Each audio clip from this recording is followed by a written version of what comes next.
naman po na nagtitinda po ng mga makeup products, paano niyo po kinakaharap yung mga customer, lalo na pag mainitin at saka ano po yung temper nila? Patience. Tapos, habaan mo lang yung pasensya mo. Siyempre, kung ano yung concern ni customer, kailangan mo muna siyang pakinggan. Kailangan mo munang kunin kung ano yung reason kung bakit siya nagagalit, kung ano yung mas kailangan niya, para mas maibigay mo sa kanya kung ano yung tama at kung ano yung dapat, para at least mag-lower yung temper niya o kaya mawala yung galit niya. Ganun. So, mga ilang taon or ilang buwan na po ba kayo nagbebenta ng mga makeup products po? Ako kasi, galing ako sa ibang company. So, dito sa company namin is bago pa lang ako, mga 6 months. So, ganun pa rin, kahit napababago-bago ka ng brand, same pa rin naman yung binibenta mo. So, sa mga gusto mo pong benta ng mga makeup products, may payo po ba kayo na pwedeng ibigay sa kanila? Siguro, kapag ganito kasi yung industry ang papasukin mo, kailangan buo yung loob mo. Kailangan, kasi yung pinaka-frontline eh. Kung ano yung pinaka-problem ni customer, yun yung aayusin mo. It's either, complain mo siya ng ibang brand, kailangan mo pa rin siyang ayusin. Kasi yun yung work mo. Hindi dahil sa, kasi ibang brand yun, bahala na sila. Hindi pwede. Kailangan mo ring ayusin. Kumbaga para malasakit sa kapwa mo worker. Ganun. Tapos, patience lang. Tapos, sipagan pa. As long as kaya mong iangat yung sales mo, kailangan mo siyang iangat talaga. Kasi, of course, si company ang reason kung bakit kami nabubuhay. Kasi siya yung nagbibigay ng kasahod sa amin. Yun naman yung binibigay namin sa family namin na pangkain nila or yung mga needs nila. Ganun.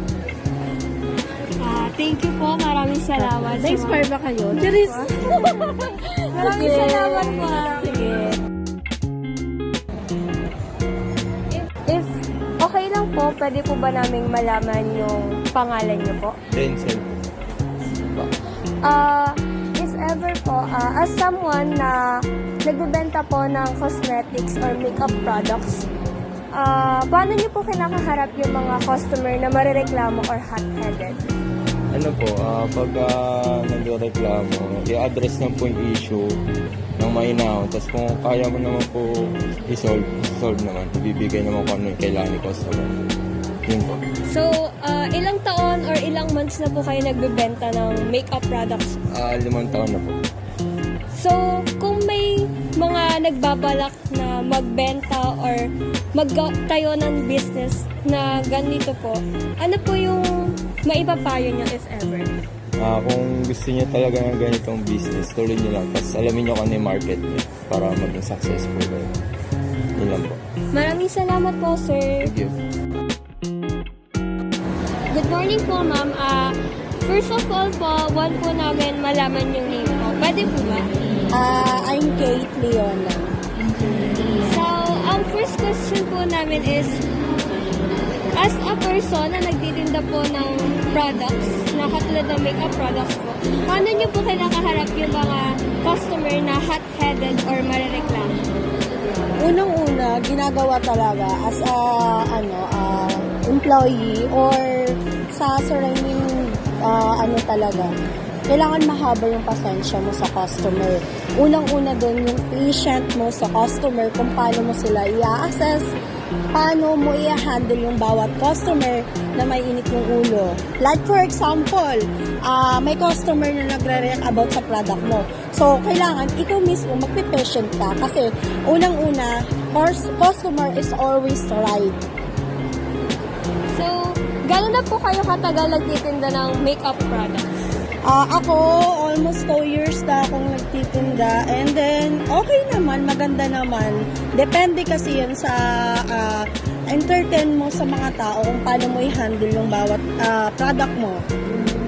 So, if ever po na may gusto magtayo ng business or gusto mag-resell ng mga makeup products, may maipapayo po ba kayo para sa kanila?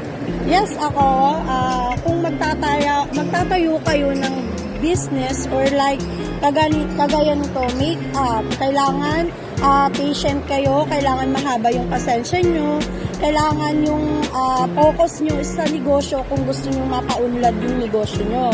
Kung ang ano kasi natin is talagang yung paano natin i-handle yung negosyo. Kung gusto nyo lumago, kailangan marunong kayong ng tao, mag-handle. Unang-una yung tao, kailangan marunong kayong mag-handle ng tao nyo.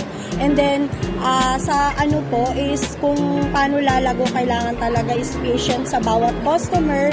Hindi mo pwedeng balusabuasin ba kung paano mo i-handle yung tao mo. Parang tawag dito, karamihan kasi sa customer is hindi mo maiiwasan yung tawag dito, yung magbabalik yung item mo. Tapos, ang unang-una, paalala ko, kung magninegosyo kayo, kailangan talaga yung sincere kayo masaya kayo sa ginagawa nyo para mapa-improve or mapa-power nyo pa yung bawat negosyo nyo at mapa-unlad. Maraming salamat po, ma'am. Okay,